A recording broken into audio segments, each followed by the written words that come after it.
Bariki na kulitukuza jina lako. Asante kwa ajili ya wakati mwingine mzuri tena. Roho Mtakatifu, tuko tayari kusikia kutoka kwako, yajenge maisha yetu na kutusaidia kwa upya. Pokea sifa na utukufu Bwana, maana mioyo yetu taifanya kuwa udongo mzuri, mahali ambapo mbegu ya neno lako litakwenda kupandwa na kuletwa matokeo. Asante kwa ajili ya wale waliopo ibadani wakati huu. Asante kwa ajili ya wale wanaotufuatilia kwa njia ya redio. Asante kwa ajili ya wale wanaotutazama katika vipindi vyetu vya TV na wale wanaotufuatilia kwenye mitandao yetu mbalimbali ya kijamii. Neema yako na nguvu yako isiyozuiliwa na umbali ikayaguse maisha ya kila mmoja, ikimsaidia na kumwezesha. Nijalie mtumishi wako usemi utakaoweza kutujenga, kutuimarisha na kutubadilisha. Katika jina la Yesu Kristo tumeomba tukiamini. Amen. Tunaendelea na somo ambalo tumekuwa tunajifunza, linaloitwa namna ya kuinuka na kuangaza. Namna ya kuinuka na kuangaza. Na andiko letu la msingi limekuwa ni kitabu kile cha Isaya sura ile ya 60 na mstari ule wa kwanza. Namna ya kuinuka na kuangaza. Isaya sura ile ya 60 na mstari ule wa kwanza, Biblia inasema, ondoka uangaze, kwa kuwa nuru yako imekuja na utukufu wa Bwana umekuzukia.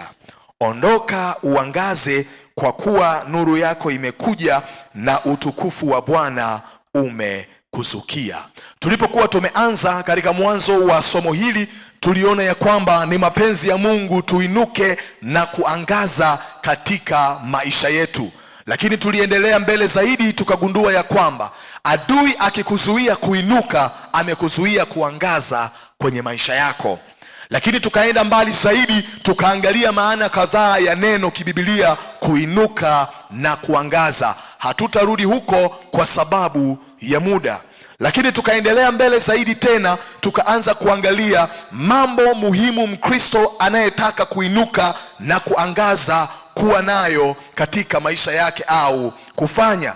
Tuliangalia jambo la kwanza na tukaishia kwenye jambo la pili ambalo tutaendelea nalo katika siku ya leo. Tulisema hivi, jambo la pili Mkristo anayetaka kuinuka na kuangaza anapaswa kufanya ni kuwekeza katika mahusiano yake na ulimwengu wake wa roho, au kuwekeza katika maisha ya rohoni na kuwa mtu wa rohoni. Kuwekeza katika maisha ya rohoni na kuwa mtu wa rohoni. Na tukaanza kuangalia kitabu kile cha Waefeso sura ile ya 6 mstari wa 10 mpaka wa 13. Nitasoma kwa haraka hapo. Waefeso sura ile ya 6 mstari wa 10 mpaka mstari wa 13. Biblia inasema, hatimaye mzidi kuwa hodari katika Bwana na katika uweza wa nguvu zake. Vaeni silaha zote za Mungu mpate kuweza kuzipinga hila za shetani. Kwa maana kushindana kwetu sisi si juu ya damu na nyama, bali ni juu ya falme na mamlaka, juu ya wakuu wa giza hili, juu ya majeshi ya pepo wabaya katika ulimwengu wa roho. Kwa sababu hiyo, twaeni silaha zote za Mungu mpate kuweza kushindana siku ya uovu, na mkiisha kuyatimiza yote kusimama. Mtume Paulo alipokuwa akifundisha, anaweka wazi ya kwamba maisha ya Ukristo ni vita, na hii vita huwa inapiganwa rohoni, na mtu akiukosa ushindi rohoni hawezi kuona ushindi kwenye maisha yake ya mwilini. Na mtu akiupata ushindi rohoni ana uhakika wa kupata matokeo anayotamani kuyaona kwenye maisha yake ya nje. Lakini tukaendelea mbali zaidi, tukagundua ya kwamba chochote ambacho umekipata rohoni una uhakika wa kuwa nacho kwenye maisha ya mwilini. Na tukaona mifano mbalimbali kwenye Biblia. Tukaona mfano wa Kutoka sura ile ya 17, wakati ambapo Musa alikuwa amemtuma Yoshua kwenda kupigana na jeshi la Waamaleki kwenye bonde la Refidimu. Biblia inasema Musa alipokuwa akiomba, Yoshua na wanajeshi walikuwa wanashinda. Musa alipokuwa akiacha kuomba, Yoshua na wanajeshi walikuwa wanashindwa. Tukagundua ya kwamba ushindi wa Yoshua vitani haukutegemea tu wingi wa jeshi alilokuwa nalo, haukutegemea tu ujuzi aliyokuwa nao, ulitegemea nguvu iliyokuwa inaachiliwa rohoni Musa alipokuwa anaomba. Tulizungumza tukasema bidii, jitihada na ujuzi ni vitu vya muhimu mtu kuwa navyo kwenye maisha, lakini vikisimama peke yake bila msaada wa nguvu ya Mungu rohoni, kuna mahali ya uwezi ukafika. Tunaenda pamoja watu wa Mungu? Na naomba niwaambie, unaweza kuwa na vigezo vyote ambavyo unahisi vinakupa kustahili kuingia kwenye nafasi fulani kwenye maisha. Ukikosa msaada wa Mungu rohoni, utashangaa ambao unahisi hawana uwezo wamepata, wewe ambaye una sifa na vigezo umekosa. Maisha yanatawaliwa na nguvu rohoni. Mwambie jirani yako, maisha yanatawaliwa na watu wenye nguvu rohoni. Biblia inasema nini kwa habari ya Esther? Biblia inasema hivi, alipokuwa amekwenda kwenye yale mashindano ya kupatikana malkia, baada ya kuwa Vashti amesumbua, Biblia inasema hivi, Esther alipokwenda, kibali cha Bwana kilikuwa pamoja naye, akaonekana kuwa ni bora kuliko wale wengine. Biblia inaweka wazi ya kwamba watu waliokuwa na sifa na uzuri kama wa kwake walikuwa ni wengi, ila kuna nguvu katika ulimwengu wa roho ikaingilia, inaitwa kibali, ikamfanya awe tofauti na wengine. Sijui kama unanielewa. Natamani sana uelewe hilo jambo. Bidii yako ina maana, elimu yako ina maana, ujuzi ulionao una maana, lakini ukishindwa kushikiliwa na msaada wa Mungu rohoni, kuna mahali maisha yatakuzuia kufika. Yeyote anayetaka kuinuka na kuangaza ni lazima aamue kuwekeza kwenye mahusiano yake na ulimwengu wake wa roho katika Mungu.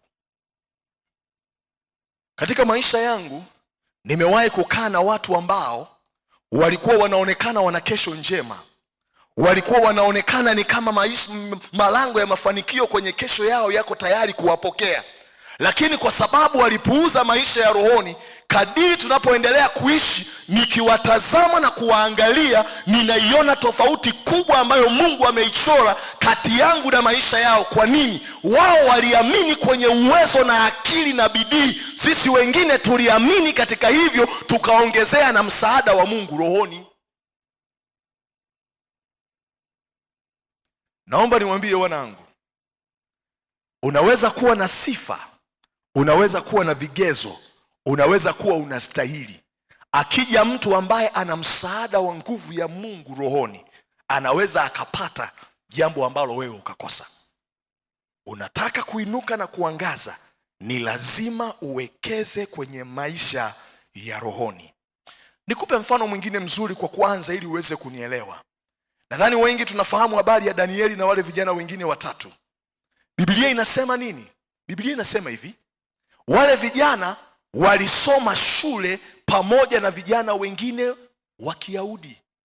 Biblia inasema wale vijana walikuwa ni watu waliowekeza kwenye mahusiano yao na Mungu rohoni. Unaona namna ambavyo ilipofika wakati wa chakula cha mfalme, walisema sisi kwa imani yetu haturuhusiwi kula chakula cha mfalme, maana kilikuwa kinapitishwa kwenye miungu. Wakasema ni heri tule nini? Mtama na maji kuliko kula kuku na vinono. Alafu wakamwambia yule jamaa, sikiliza wewe, tukwambie, watu kwenye afya sio ishu ya chakula tu wanachokula, kuna nafasi ya nguvu ya Mungu katika watu kuwa na afya pia. Nyewe watu wa Mungu, naomba niwaambie, kuna watu kwenye maisha haya wameanza kuzingatia masharti ya kula tangu zamani, lakini mwisho wa siku wamepata magonjwa ambayo walikuwa waamini kama watayapata. Mje waona Kuna watu wako very selective kwenye chakula, yani mtu mwenyewe haelewi, yani imekuwaje huu ugonjwa umenipata. Nisikilize, chochote unachokifanya kwenye maisha kikikosa msaada na ulinzi na wa Mungu nyuma yake, kinaweza kisikupe matokeo unayoyatazamia na kuyatarajia. Wale vijana, Biblia inasema walipokula mtama na maji, baada ya siku 10 wakaonekana kuwa na afya zaidi ya wale waliokula nyama na vinono vya ikulu. Haina maana kwenye maisha uache kula vizuri wewe. Unapoweza kula kitimoto, kula, sio haramu, ni halali. Unapoweza kula nyama, kula vizuri. Sio kila siku maharage tu, utaambulia vidonda vya tumbo bila sababu. Biblia inasema yenyewe hakuna moja ya jambo ambalo Mungu amempa mwanadamu ni kula na kunywa vizuri. Hapo nilijua amen lazima ziwe nyingi. Biblia inaeleza zaidi ya kwamba wale vijana walipofika wakati ambapo wamekwenda kwenye interview pamoja na wengine, wakaonekana kuwa bora mara 10 zaidi ya wengine. Kwa nini? Bidii yao kwenye maisha ilishikiliwa na nguvu katika ulimwengu wa roho. Wakina Danieli walikuwa watu wa maombi, walikuwa watu wa neno, walikuwa watu wa kumtafuta Mungu, na yale maisha ya sirini ndiyo yaliyowainua na kuwasaidia hadharani. Naomba nikwambie jambo hili litakalo kusaidia. Andika: ubora wa muda wako na Mungu sirini utaamua kiwango cha ushindi wa maisha yako hadharani. Ubora wa muda wako na Mungu sirini utaamua kiwango cha ubora wa ushindi wa maisha yako hadharani. Ubora wa muda wako na Mungu sirini, ile quality time unayopata na Mungu. Ubora wa muda wako na Mungu sirini, ubora wa muda wako na Mungu sirini utaamua ubora wa ushindi au matokeo utakayoyapata kwenye maisha yako hadharani. Nakumbuka 2010 wakati Mungu alipokuwa ameniita, alizungumza na mimi jambo moja kwa msisitizo mkubwa sana katika mwanzo wa huduma yangu. Aliniambia hivi: kadiri utakavyotumia muda na mimi sirini, ndivyo nitakavyofanya kazi zaidi na wewe hadharani. Ndio maana mara nyingi wanawaambia watu, muda wako na Mungu ni muda bora zaidi kuliko muda wako na mtu mwingine yoyote. Maisha ya rohoni yana mchango mkubwa kwenye aina ya matokeo atakayokuwa nayo mtu kwenye maisha ya mwilini. Tukaendelea mbele zaidi, tukaanza kuangalia namna ya kuruhusu msaada wa Mungu rohoni kuwa halisi kwenye maisha yetu. Tulianza hapo, si ndio Au mambo ya muhimu kuwa nayo, au namna ya kuruhusu msaada wa Mungu rohoni kuwa halisi kwenye maisha yetu. Tukaona jambo la kwanza ni kuliishi neno. Tukaona jambo la kwanza ni kuliishi neno. Mkristo yeyote anayetaka kuona nguvu za Mungu zinakuwa halisi kwenye maisha yake ya mwilini ni lazima achague kuliishi neno. Na tuliangalia hapo kwa undani zaidi, tukaona kwa maandiko mengi ambayo nikisema nirudi hapo tutajikuta hatuendi mbali. Lakini nilizungumza jambo moja ambalo nilisema, kina chako katika neno kitaamua ukubwa na urefu wa mafanikio yako katika kila eneo la maisha. Kina cha ufahamu wako katika neno la Mungu kitaamua urefu na ukubwa wa matokeo utakayokuwa nayo kwenye kila eneo la maisha. Watu wa Mungu, naomba niwaambie, eneo lile ambalo una ufahamu mkubwa kuhusu Mungu na neno lake ndilo eneo ambalo maisha yatakupa matokeo makubwa kuliko maeneo mengine. Ni lazima, ikiwa unataka kuona msaada na nguvu ya Mungu ikitenda kazi kwenye maisha yako, amua kuliishi neno. Tulizungumza pia tukasema, neno la Mungu lenye faida kwenye maisha ya mwamini sio lile ambalo unasikia tu, bali ni lile ambalo umechagua kuliishi na kulifanya kuwa maisha yako. Wakristo wengi mnasikiliza mafundisho, wengi mnahudhuria ibada, wengi mnasikiliza kwenye mitandao ya kijamii, lakini ndio mnaoongoza maisha yenu kuendelea kuwa magumu kwenye kila eneo. Kwa nini? Wengi mmefika kwenye kiwango cha kuwa wasikiaji, lakini hamjafika kwenye kiwango cha kulikubali neno na kuamua kuliishi.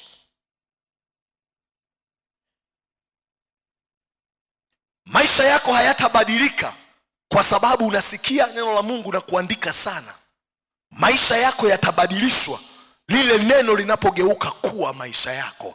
Mwambie jirani yako, hakikisha neno linageuka kuwa wewe. Bwana Yesu asifiwe. Tunaenda pamoja, kanisa la Mungu Na naomba niwaambie jambo jingine litakalo wasaidia.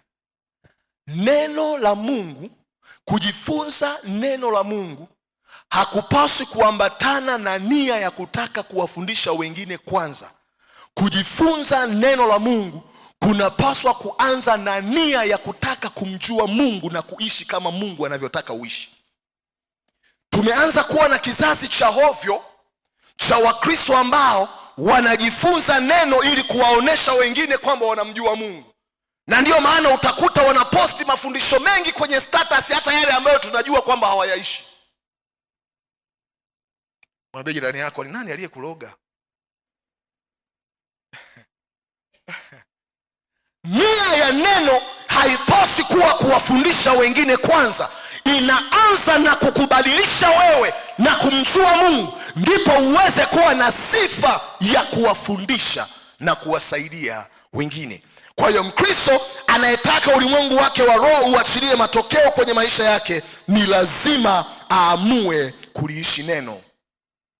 Jambo la pili tuangalie leo, ambalo linauwezesha ulimwengu wako wa roho kuachilia matokeo kwenye maisha yako, inaitwa maombi. Mwambie jirani yako, maombi.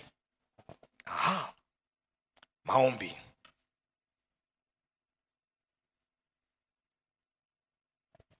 Naomba nikwambie jambo hili litakalo kusaidia. Maisha ya maombi humkaribisha Mungu kuhusika katika kushughulikia mambo yetu. Maisha ya maombi humkaribisha Mungu kushughulika na mambo yanayohusu maisha yetu. Kila wakati tunapoomba, mbingu huwa zinapokea maombi yetu kama mwaliko wa kuanza kuruhusiwa kushughulikia mambo yetu. Maombi humwalika Mungu kuhusika katika kushughulika na mambo yetu.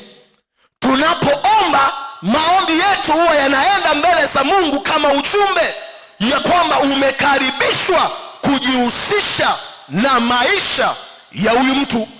Kwa hiyo unapoomba, unaanza kuruhusu ulimwengu wako wa roho uanze kufanya kazi upande wako na kukusaidia. Nimeandika hapa nikasema, tunapoomba, mbingu huona tendo hilo kama mwaliko rasmi wa kushughulika na maisha yetu, hasa kwenye jambo ambalo tumeamua kuomba. Narudia tena, tunapoomba, mbingu huona tendo hilo kama mwaliko rasmi wa kushughulika na maisha yetu, hasa kwenye jambo ambalo tumeamua kuomba. Utaona kwenye Danieli sura ile ya 10 mstari wa 12 mpaka wa 13. Danieli sura ile ya 10 mstari wa 12 mpaka mstari ule wa 13. Biblia inasema hivi: ndipo akaniambia, usiogope Danieli, kwa maana tangu siku ile ya kwanza ulipotia moyo wako ufahamu na kunyenyekeza mbele za Mungu wako, maneno yako yalisikiwa, nami nimekuja kwa ajili ya maneno yako. Tuishie tu hapo. Malaika anamwambia Danieli, siku ile uliposoma neno ukapata ufahamu, na ule ufahamu ukakuleta katika maombi, anasema tangu siku hiyo mimi nilianza kushughulika na lile jambo ulilokuwa umeomba. Nisikilize, ufahamu ulio nao kuhusu neno la Mungu ni lazima ukulete kwenye maisha ya maombi, ili kumruhusu Mungu kuachilia matokeo kwenye maisha yako. Na ndiyo maana mara nyingi mnaona hapa nikimaliza kufundisha tunakuwa na muda wa kuomba. Kwa nini? Tunamruhusu Mungu kuanza kushughulika na mambo yetu kutokea katika ufahamu tulioupokea. Okay. Utaona Mambo ya Nyakati wa Pili 7 mstari wa 13 mpaka wa 15. Mambo ya Nyakati wa Pili sura ile ya 7 mstari wa 13 mpaka wa 15. Biblia inasema hivi: nikizifunga mbingu isiwe mvua, tena nikiamuru nzige kula nchi, au nikiwapelekea watu wangu tauni, ikiwa watu wangu walioitwa kwa jina langu watajinyenyekesha na kuomba na kunitafuta uso na kuziacha njia zao mbaya, basi nitasikia toka mbinguni na kuwasamehe dhambi yao na kuiponya nchi yao. Sasa macho yangu yatafumbuka na masikio yangu yatasikiliza maombi ya watu waombao mahali hapa. Anasema ikiwa watu wangu watanitafuta katika hali wanazozipitia, wakitengeneza njia zao, wakaamua kuomba, Mungu anasema mimi Mungu sitanyamaza. Kwa nini? maombi yetu huenda mbele za Mungu kama mwaliko wa kumuita Mungu kushughulika na mambo yetu. Kwa hiyo ulimwengu wa roho huwa unafanya kazi na maisha ya mwamini ambaye amechagua kutengeneza njia zake na kuamua kumwomba Mungu. Ni jambo la msingi sana. Ni jambo la msingi sana. Utaona Ezekieli 22:30 mpaka 31. Ezekieli sura ya 22 mstari wa 30 mpaka mstari wa 31. Biblia inasema, nami nikatafuta mtu miongoni mwao atakayelitengeneza boma na kusimama mbele zangu mahali palipobomoka kwa ajili ya nchi, nisije nikaiharibu, lakini sikuona mtu.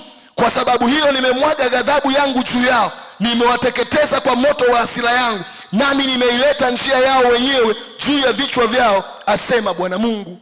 Mungu anasema hivi, mimi nilikuwa tayari kuwasaidia hao watu, lakini nilipotafuta mtu wa kuomba hakupatikana.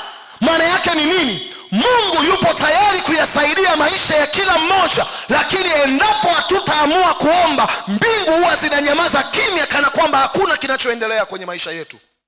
Kwa nini? Mungu amejiwekea utaratibu unaoongoza maisha kwenye ufalme. Ana uwezo, ni kweli, ana nguvu, ni kweli, lakini haujaamua kuomba, hawezi akatokea. Mara zote wanangu nimekuwa nawaambia hapa na naomba nirudie, tunapoomba sio kwamba tunamuomba Mungu kwa sababu haelewi yanayoendelea kwenye maisha yetu, ila maombi ni kanuni ambayo Mungu ameiweka ili kuwapata waliomaanisha kusaidiwa naye. Nimekuwa nawaambia na naomba nirudie tena. Unajua kuna watu wanapoenda kuongea na Mungu wanaongea utadhani Mungu ajui. Sio kwamba tunamuomba Mungu kwa sababu ajui, anajua. Kama alijua wewe utazaliwa katika karne yetu na dunia hii utaishi, asijue vipi yanayoendelea kwenye maisha yako? Si Mungu anasema uwaga anautengeneza mwisho tangu mwanzo? Lakini maombi ni utaratibu aliyouweka. Kwa hiyo Biblia inasema alipokosekana mtu wa kuomba, mbingu hazikufanya chochote.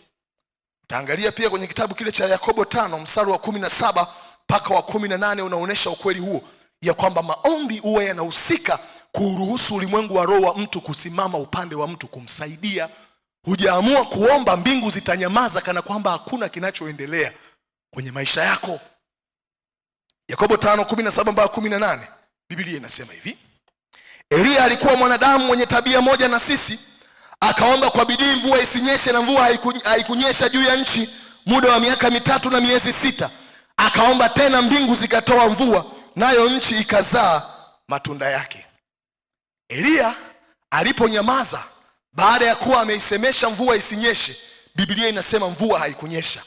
Alipotakiwa tena kuiruhusu mvua inyeshe, Biblia inasema alilazimika kurudi tena kuomba. Kwa nini? Kila wakati tunaponyamaza kimya na kuacha kuomba, tunaizuia mbingu kufanya yale yaliyo ndani ya uwezo wake. Wanawaambia watu, mdomo uliofungwa kwa kutokuomba ni hatima iliyozuiliwa. Mwambie jirani yako, mdomo uliofungwa kwa kushindwa kuomba ni hatima iliyozuiliwa. Kwa hiyo kila wakati unapoacha kuomba, umeamua kuizuia hatima yako. Ulimwengu wa roho huwa unaachilia nguvu na madhihirisho ya neema yake kwenye maisha ya watu walioamua kuomba. Nataka nikueleze kidogo mambo kadhaa ambayo maombi hufanya kwenye maisha ya muombaji anapokuwa akiomba. Tumeona ya kwamba maombi yanauruhusu ulimwengu wa roho kuyasaidia maisha ya mtu kutokea rohoni na kupata matokeo mwilini. Nataka nikuoneshe mambo kama mawili au matatu ambayo maombi huwa yanafanya kwenye maisha ya mtu ili kuruhusu ulimwengu wake wa roho. Jambo la kwanza, maombi hualika msaada wa Mungu kwenye hali tunazokabiliana nazo. Maombi hualika msaada wa Mungu kwenye hali tunazokabiliana nazo. Maombi hualika msaada wa Mungu kwenye hali tunazokabiliana nazo.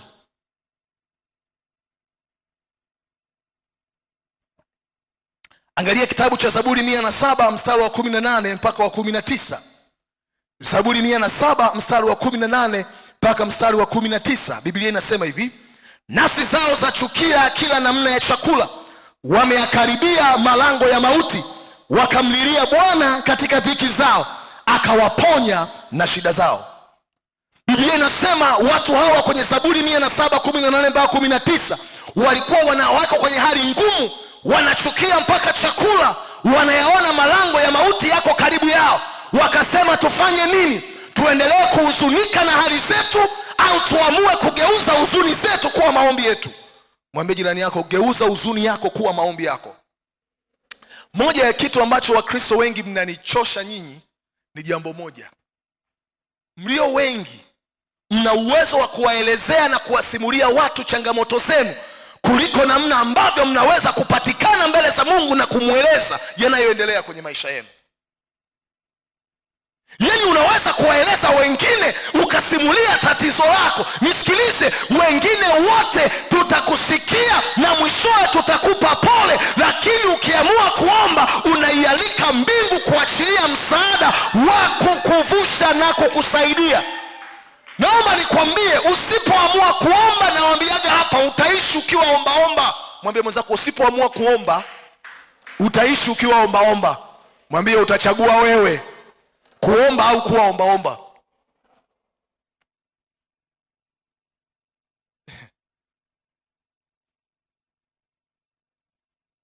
Biblia inasema nafsi zao zilikuwa zinachukia kila namna ya chakula, wameyakaribia malango ya mauti, lakini wakafanya jambo moja, wakaamua kumlilia Bwana katika dhiki zao, akawaponya na shida zao. Iko hivi,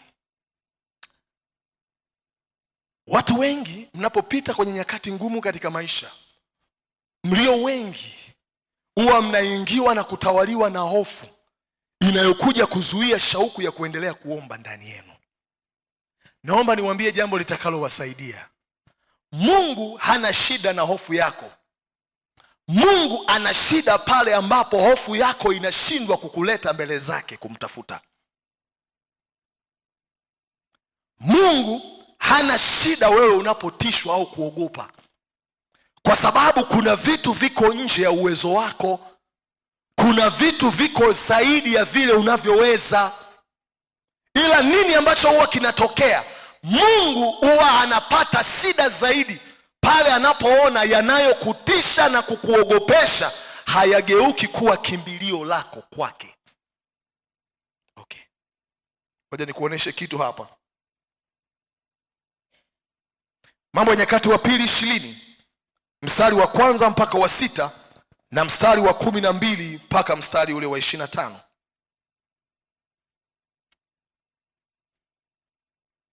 Mambo ya Nyakati wa Pili 20 mstari wa 1 mpaka wa 6 na mstari wa 12 mpaka mstari ule wa 25. Biblia inasema hivi, tusome taratibu hapo. Ikawa baadaye wana wa Moabu na wana wa Amoni pamoja nao baadhi ya Waumeni wakaja juu ya Yehoshafati vitani. Wakaja watu waliomwambia Yehoshafati wakisema, wanakuja jamii kubwa juu yako watokao Sham toka ng'ambo ya bahari, na tazama wao katika Hasason Tamari, ndiyo Engedi. Yehoshafati akaogopa, akauelekeza uso wake amtafute Bwana, akatangaza mbiu ya watu kufunga katika Yuda yote. Tutulie hapo. Biblia inasema hivi, kuna wakati ambapo mfalme wa Yuda Yehoshafati alipewa taarifa ya kwamba kuna mataifa matatu yameungana majeshi yao yanakuja kufanya vita na taifa lake. Biblia inasema ile habari alipoipokea, kama mwanadamu mwingine yoyote ambavyo angeweza kuogopa, lile jambo likamtisha, lile jambo likamuogopesha, lakini nilipenda mwitikio wake. Biblia inasema licha ya kuwa aliogopa, lakini kimbilio lake likawa ni kwenda kumtafuta Mungu juu ya kile kinachomtisha na kumuogopesha. Mungu hana shida na kile kinachokuogopesha. Mungu ana shida na mwitikio wako baada ya hilo jambo kuwa limewasili kwenye maisha yako. Ulimwengu wa roho uko tayari kuwasubiri watu walioamua kumtafuta Mungu kwa njia ya maombi ili uanze kushughulika na mambo yao. Mstari wa 4. Yuda wakakusanyika pamoja ili wamtafute Bwana, hata kutoka miji yote ya Yuda wakaja kumtafuta Bwana. Safi kabisa. 5. Yehoshafati akasimama kati ya kusanyiko la Yuda na Yerusalemu nyumbani mwa Bwana mbele ya ua mpya akasema, Ee Bwana Mungu wa baba zetu, si wewe uliye Mungu mbinguni? Tena si wewe utawalaye falme zote za mataifa? Na mkononi mwako mna uweza na nguvu, asiweze mtu yeyote kusimama kinyume chako. Ee Mungu wetu, je, hutawahukumu? Maana sisi hatuna uwezo. Sura 12. Ee Mungu wetu, je, hautawahukumu? Maana sisi hatuna uwezo juu ya jamii kubwa hii wanaotujia juu yetu, wala hatujui tufanyeje, lakini macho yetu yatazama kwako. Tutulia hapo. Ameenda mbele za Mungu, anamwambia Mungu, mataifa matatu ya kifalme yameamua kuungana, yanakuja kufanya vita nasi. Ee Mungu, sisi hatuna uwezo. Naomba niwaambie watu wa Mungu, kuna wakati tunajaribu kuona mambo yako nje ya uwezo wetu, lakini hatutaki Mungu ahusike. Tunajitahidi kutaka kutumia nguvu zetu na uwezo wetu. Kuna mahali hatutaweza. Kuto kuacknowledge ukweli ya kwamba kuna mambo hauwezi kwenye maisha yako, unamhitaji Mungu, ni kiashiria cha kiburi cha uzima. Mwambie mwenzako, acha kiburi cha uzima. Biblia inasema Yehoshafati akawa wazi mbele za Mungu ya kwamba, Bwana, mimi nina jeshi, mimi nina vifaa, lakini majeshi ya nchi tatu yanakuja kufanya vita. Ninakubali wazi ya kwamba nguvu zangu hazitoshi, majeshi yangu hayatoshi, silaha zangu hazitoshi, lakini ninakutegemea wewe. Kwako kuna uweza, kwako kuna nguvu, kwako kuna kusaidiwa. Tafsiri yake ni nini? Tunapoamua kumpelekea Mungu mambo yanayohusu maisha yetu, tumeamua kualika nguvu nyingine iliyo zaidi ya uwezo wetu, ambayo inaweza kutusaidia hata kama rasilimali tulizo nazo ni kidogo. Na naomba niwaambie nyie watu wa Mungu, mnisikie. Acheni tabia ya kumtafuta Mungu baada ya kuwa mambo yameshindikana. Hakikisha unajenga utaratibu wa kuanza na Mungu katika mambo unayoyaweza na hata yale usiyoyaweza. Wengi huwa mnamtafutaga Mungu katikati ya safari. Umeanzisha kauchumba kako, kameenda, baadaye ukianza kuona mambo yanaenda ndivyo sivyo, ndo unaanza kuingia kwenye maombi. Ulikuwa wapi kuomba tangu mwanzo? Unatusumbua tu. Katika kila jambo unaloanza kwenye maisha yako, hakikisha unaanza na Mungu. Kwa nini? Hatua zako zikianza na Mungu, hata kama nguvu zako ni chache, una uhakika wa kupata matokeo mazuri na kufika mwisho. Biblia inasema akaamua kuomba. Angalia mstari ule wa 15. Anasema hivi, mstari wa 15. Akasema, sikieni Yuda wote, nanyi mkaao Yerusalemu, na wewe mfalme Yehoshafati, Bwana awaambia hivi, msiogope wala msifadhaike kwa ajili ya jeshi kubwa hili, kwani vita si yenu, bali vita ni ya Mungu. Umesikia hilo jambo? Walipoamua kuomba, wamekiri udhaifu wao na kutokuweza. Ulimwengu wa roho unaleta neno. Ulimwengu wa roho unakuja kuambia, sikilizeni, mlipochagua kuomba, mliamua sisi kutupa kulinunua hilo jambo. Sasa hii ishu sio ya kwako Yehoshafati, hii ni ishu ya sisi kutokea mbinguni. Tutashirikiana nanyi kuhakikisha ushindi unapatikana. Kwa nini? Tunapoomba tunaikaribisha ulimwengu wa roho kuachilia msaada kwenye maisha yetu. Tuendelee mbele. Mstari wa 18. Yehoshafati akainama kichwa kifurifuri, wakaanguka mbele za Bwana. Tuendelee tena mstari ule wa 22. Nao walipoanza kuimba na kusifu, Bwana akaweka waviziao juu ya wana wa Amoni. Mwambie jirani yako, waviziao. Anasema hivi, juu ya wana wa Amoni na wa Moabu na wa mlima Seiri, waliokuja juu ya Yuda, nao wakapigwa. Biblia inasema hivi, kabla Israeli hawajafika kwenye eneo la vita, wakiwa wanafanya ibada na kujiandaa kutoka, Mungu akaachilia malaika kutoka mbinguni. Mungu akaachilia majeshi katika ulimwengu wa roho yasiyoonekana. Watu hawa mataifa matatu wakadhani wanapigana na watu wa Yuda, kumbe kuna nguvu isiyoonekana ilikuwa inawapiga na kuwakimbiza kwenye ardhi yao. Nisikilize nikwambie, maisha haya kuna nguvu inaitwa Mungu katika ulimwengu wa roho. Watu wakijaribu kufanya vita na mtu wa maombi, wanashangaa mambo hayaendi, wanashangaa vitu havitokei. Sio kwa sababu tuna uwezo, tuna nguvu nyuma yetu isiyoonekana inayotulinda na kutuweka kuwa salama. Mwambie mwenzako, amua kuwa mtu wa maombi. Nakumbuka kuna sehemu moja Yoshua akiwa anakwenda kupambana, akageuka akamwona mtu mmoja, kumbe alikuwa malaika. Ikabidi amuulize ya kwamba wewe uko upande wetu au uko upande wa adui zetu? Maana yake ni nini? Katika mapambano yao kuna nguvu isiyoonekana inaitwa Mungu na ufalme wake ilikuwa ikitenda kazi pamoja nao. Ukiuelewa ukweli huo, utaendelea kuishi maisha ya maombi na ulimwengu wako wa roho utasimama upande wako. Okay, nikueleze mfano mwingine ili uweze kunielewa.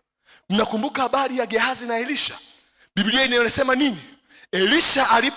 Gehazi alipoenda kumwambia Elisha ya kwamba mfalme wa Shamu amekuja na majeshi yake na wako pale nje ya nyumba. Wangapi mmeweza kusoma hiyo habari?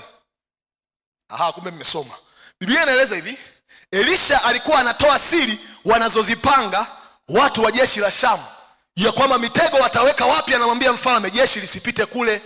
Mfalme akajua katikati ya kundi lake anasalitiwa wa jeshi jingine la Shamu. Wale watu wakamwambia, sikiliza, hakuna anayekusaliti, kuna mwamba mmoja anaitwa Elisha, huyo hata ukipanga mambo yako sirini, yeye akiwa chumbani kwake Mungu anaoneshaga. Ndipo akaamua kumfuata. Amefika pale, Gehazi anatoka nje, anakuta jeshi kubwa limezunguka ile nyumba. Anamwambia Elisha, ole wangu bwana wangu, maana leo tutakufa. Elisha anamwambia, walio upande wetu ni wengi kuliko walio upande wao. Yeye anajiona Gehazi na Elisha. Elisha anaona jeshi kubwa ambalo liko pamoja nao, liko tayari. Alafu Biblia inasema hivi, akamwambia Bwana, fumbua macho yake. Alipofumbuliwa akaona majeshi ya malaika yakiwa pamoja naye. Narudia tena, maisha ya maombi huwa yanaualika ulimwengu wa roho kuachilia msaada ambao unaweza kukuvusha mahali ambapo hali ya kawaida haiwezi kukusaidia. Okay, tuendelee. Biblia inasema wakawekwa wavizi hao wakapigwa. Mstari wa 23. Kwani wana wa Amoni na wana wa Moabu waliwaondokea wenyeji wa mlima Seiri kuwaulia mbali na kuwaharibu. Nao walipokwisha kuwakomesha hao wakaao Seiri, wakajitia kuharibu kila mtu na mwenziwe. Hata Yuda walipofika mnara wa kulindia wa jangwani, wakalitazama hilo jeshi, nao angalia, walikuwa maiti walioanguka nchi, wala hapana aliyeokoka. Biblia inasema walipoamua wakaanza kupigwa, baadaye wakaanza kugeukana wao kwa wao, wakaanza kuuana wenyewe. Alafu Yuda wanafika, wanakuta jeshi zima limekufa.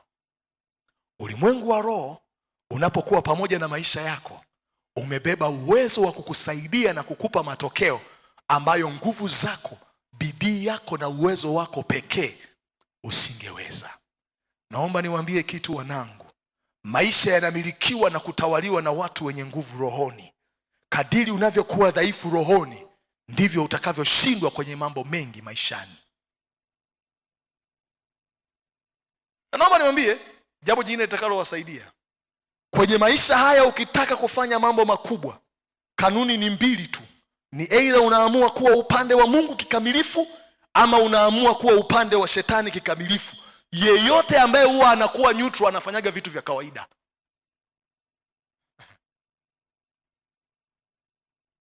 Maisha haya kwenye eneo la matokeo haitaki watu neutral. Ndio maana Biblia inasema ni heri ujulikane wewe ni moto au ni baridi kuliko vuguvugu. Utatapikwa. Mwambie mwenzako utatapikwa. Maombi yako tia maji. Januari ndio unatuambia 7/21/4, mwaka mzima unapiga msosi tu. Niliwaambia siku moja hapa, hauwezi kuwa part time Christian na ukamshinda full time devil. Mwambie jirani yako, huwezi kuwa part time Christian na ukamshinda full time devil. Haiwezi tokea. Haipo hiyo. Vimaombi vyako vya kuomba wakati ukiwa na shida na matatizo, ni ngumu sana. Biblia inasema wakapata ushindi mkubwa. Nilitaka nikuoneshe namna ambavyo maisha ya maombi yana activate nguvu ya ulimwengu wa roho kuwa halisi kwenye maisha yako. Jambo la pili ambalo maombi huwa yanafanya, maombi hushughulikia vifungo vilivyoshikilia au kuchelewesha hatua zetu. Maombi hushughulikia vifungo vilivyoshikilia au kuchelewesha hatua zetu. Nimeandika hapa nikasema, vifungo ni nguvu, hali, tabia au mifumo inayomzuia mtu kusonga mbele kulingana na kusudi la Mungu, hata kama ana nia, ana uwezo au ahadi ya Mungu.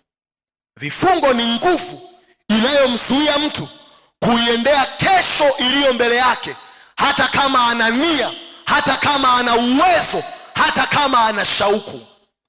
Naomba niwaambie, shauku ya kufanikiwa kwenye maisha ikisimama yenyewe haitoshi kumwezesha mtu kufanikiwa. Na ndiyo maana kuna watu wengi wanatamani kuwa na matokeo fulani, lakini kwa sababu hawako tayari kulipa gharama rohoni, maisha hayawezi kuwapa matokeo. Kwenye huduma hii, mimi kama mchungaji, haijalishi nitaonekana na maono makubwa kiasi gani, nisipoamua kulipa gharama rohoni, yani shauku yangu haitafanya chochote na sitasogea popote. Watu wana shauku ya mambo makubwa, ila hawako tayari kulipa gharama rohoni. Kiwango cha gharama unayolipa rohoni kitaamua aina ya matokeo utakayokuwa nayo maishani. Kila siku nimekuwa nawaambia hapa na naomba nirudie, mafanikio ni jumla ya gharama aliyolipa mtu kwenye jana yake ili kuwa na matokeo tunayomuona nayo kwenye leo yake. Kwenye maisha hakuna bahati. Maisha ni mchezo wa kanuni. Unaomba sana, nguvu za Mungu zitakuwa sana. Unasoma neno na kutenga muda na Mungu sirini, Bwana ataachilia ufunuo zaidi. Kinyume na hapo, hakuna kitu. Hakuna kitu. Hakuna kitu. Maombi huwa yanashughulikia vifungo vilivyokusudia kumzuia mtu au kumchelewesha. Angalia Matendo ya Mitume 16 mstari wa 23 mpaka wa 26. Natamani sana ufahamu ulimwengu wako wa roho na namna unavyoweza kuruhusu kuleta matokeo, ili usije kujikuta ukawa unasikia habari za ulimwengu wa roho na hauoni kuwa halisi kwenye maisha yako. Matendo ya Mitume 16 mstari wa 23 mpaka wa 26.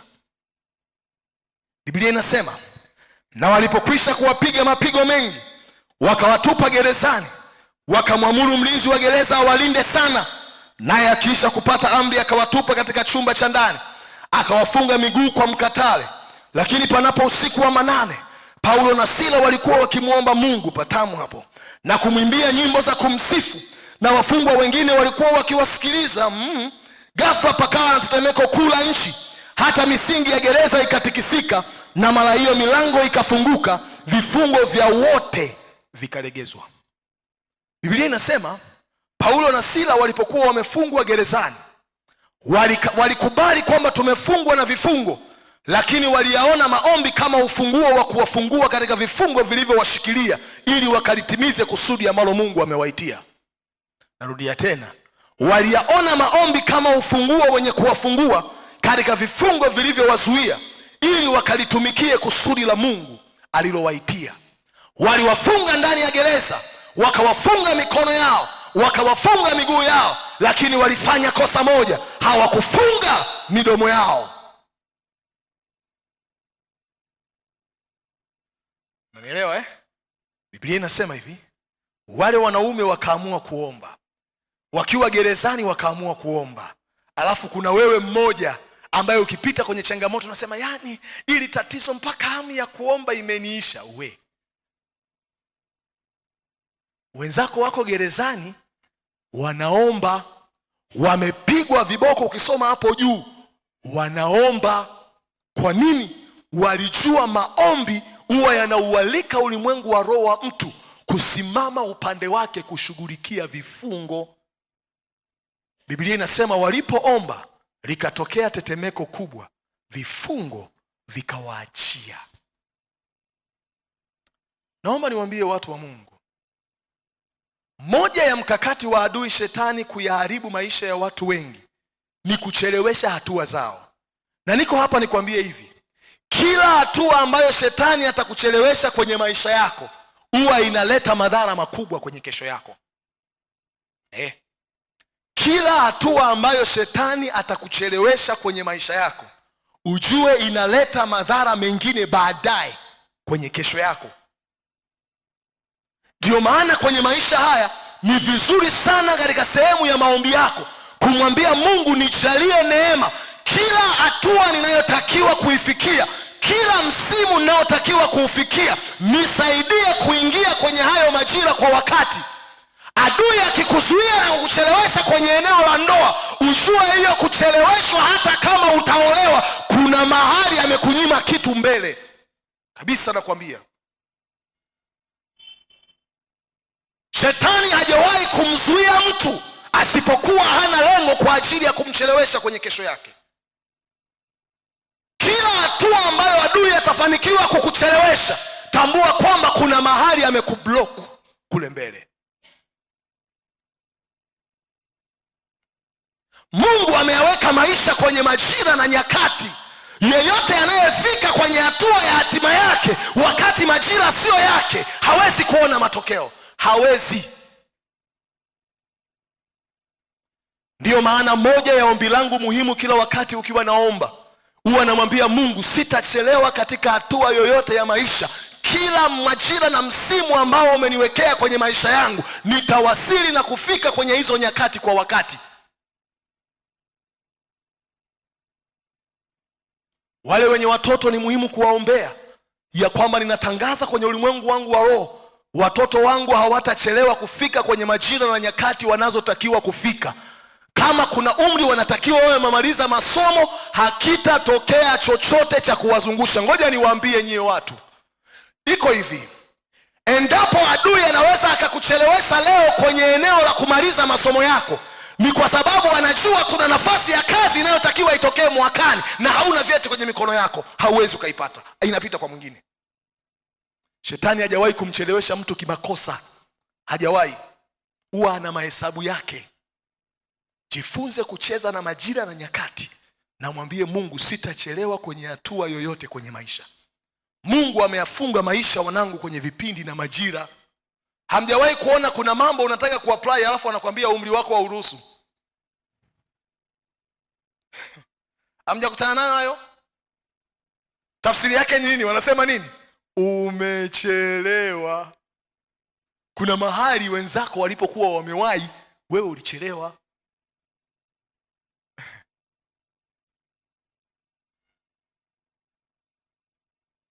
Adui akadhani amewafunga na kuwazuia, lakini Bwana akafungua vifungo vyao, wakaendelea mbele.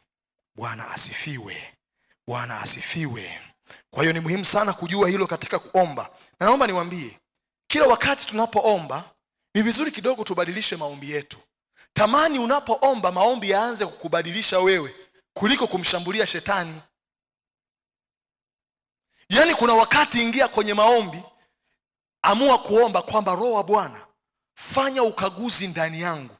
Kila kinachozuia hatua zangu kwenye eneo lolote la maisha, tabia yoyote iliyokusudia kunichelewesha katika eneo lolote la maisha, ninaomba Bwana uishughulikie na iniachie, kwa sababu ikiendelea hivi kuna mahali itanizuia. Unaweza usielewe sasa hivi, ila endelea kulala, endelea kutokuomba.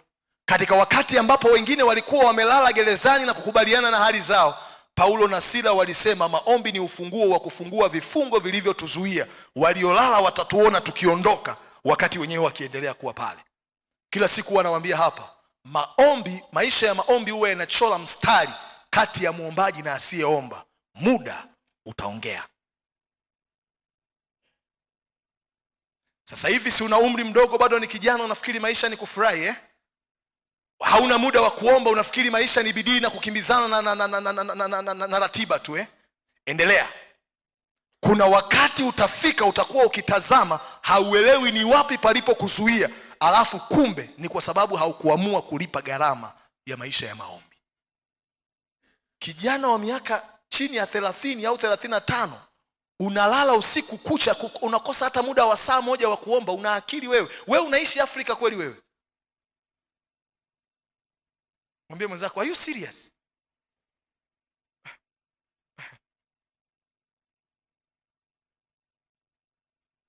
Yaani unalala usiku kucha hujaomba. unasubiri mifungo mpaka kanisa litangaze. Mwambie mwenzako ni aibu. Okay. Jambo la tatu ambalo maombi huwa yanafanya, maombi hufungua macho ya rohoni na kutupatia uwezo wa kuona yaliyofichika. Maombi hufungua macho ya rohoni na kutupatia uwezo wa kuyaona yaliyofichika.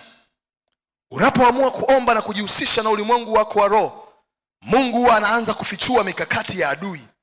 Anaanza kuweka wazi njia za Mungu zitakazokusaidia. Anaanza kukuonesha muda na majira yaliyokusudiwa kupokea majibu yako. Maombi hufungua macho ya rohoni na kutupatia uwezo wa kuona yaliyofichika. Utaona Wafalme wa Pili sura ile ya 6 mstari wa 8 mpaka wa 12. Wafalme wa Pili sura ile ya 6 mstari wa 8 mpaka wa 12. Biblia inasema hivi: basi mfalme wa Shamu alikuwa akifanya vita na Israeli, akafanya mashauri na watumishi wake, akasema, kituo changu kitakuwapo mahali fulani. Yule mtu wa Mungu akapeleka habari kwa mfalme wa Israeli kusema, jihadhari usipite mahali fulani, kwa sababu ndiko wanakoshukia Washamu.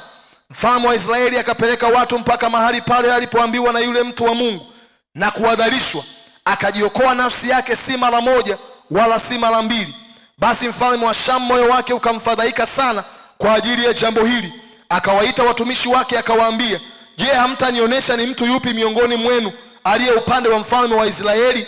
Mmoja wa watumishi wake akasema, la, bwana wangu mfalme. Lakini Elisha yule nabii aliye katika Israeli humwambia mfalme wa Israeli maneno uyanenayo katika chumba chako cha kulala. Elisha alikuwa ni mtu wa maisha ya maombi. Mungu akawa anafunua siri nyingi za maadui zao walizokuwa wanapanga juu ya taifa lao. Naomba niwaambie, unapowekeza kwenye maisha ya maombi, Mungu waga anaanza kufunua mipango ya adui kabla haijatimia. Mungu waga anaanza kukusemesha mawazo yake juu ya njia unayoiendea. Mungu huanza kukwambia kwamba haya ni majira ya kupokea au bado majira yake, na unakuwa na utulivu wa moyoni. Huwezi ukanielewa kama sio mtu wa maombi. Kadiri unavyowekeza kwenye maisha ya maombi, unapokea neema ya kusikia siri za Mungu kabla bado hazijawa halisi. Naomba niwaambie tena jambo jingine. Kwenye maisha yangu niligundua hili jambo miaka kadhaa. Kadiri nilipoanza kuwekeza kwenye maisha ya maombi, ndivyo jinsi ambavyo ilikuwa rahisi sana kwangu kugundua mtu anaponidanganya. Ni kazi kubwa sana mimi kunidanganya. Kubwa mno.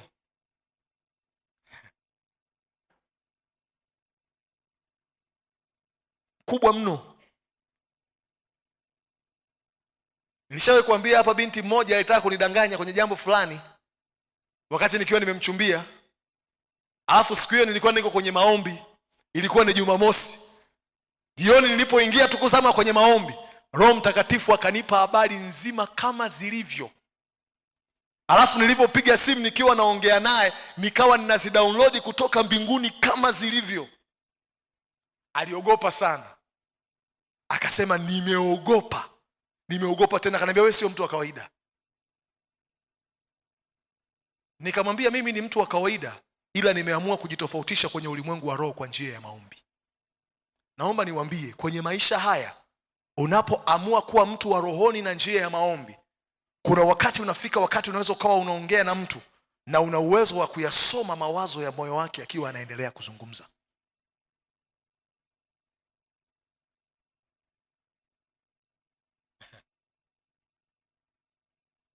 Ni lazima tukubali kulipa gharama ikiwa tunataka ulimwengu wetu wa roho ufanye kazi.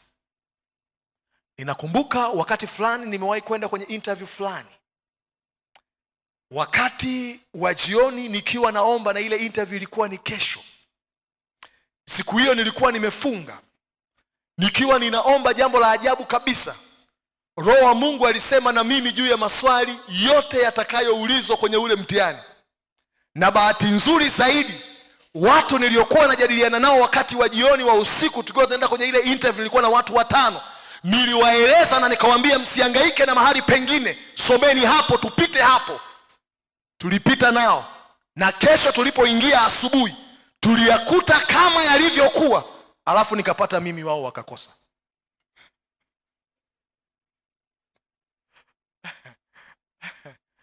Watu wa Mungu, kuna kiwango cha uwekezaji wa rohoni ukifika, unaweza kumsikia Mungu anapoongea, Mungu anapozungumza, Mungu anapotoa taarifa. Ulimwengu wa roho unaweza kuwa halisi kwenye maisha ya mtu kwa kadiri ya uwekezaji anaoufanya kwenye maisha ya maombi. Nimalizie kwa kusema hivi: kadiri unavyowekeza kwenye maisha ya maombi sirini, ndivyo unavyohama kwenye ulimwengu wa watu wa kawaida na kuanza kufanya mambo zaidi ya kiwango cha kawaida. Nasema hivi, kadiri unavyowekeza kwenye maisha ya maombi sirini na Mungu, ndivyo unavyoanza kutoka kwenye ulimwengu wa maisha ya watu wa kawaida na unaanza kufanya kazi kwenye viwango visivyo vya kawaida, na unaanza kuishi kwenye ulimwengu wa maisha ya watu wasiozuilika kwenye hatua yoyote wanayoiendea. Na ndiyo maana watu wote kwenye Biblia waliokuwa watu wa maisha ya maombi, mahali ambapo wengine walikuwa wanashindwa, wao walikuwa wanaweza. Kwa nini? Moja ya kazi ya maombi ni kushughulikia vizuizi katika ulimwengu wa mwili kutokea katika nguvu ya Mungu itokayo katika ulimwengu wa roho. Naomba tusimame. Natamani kwa dakika hizi chache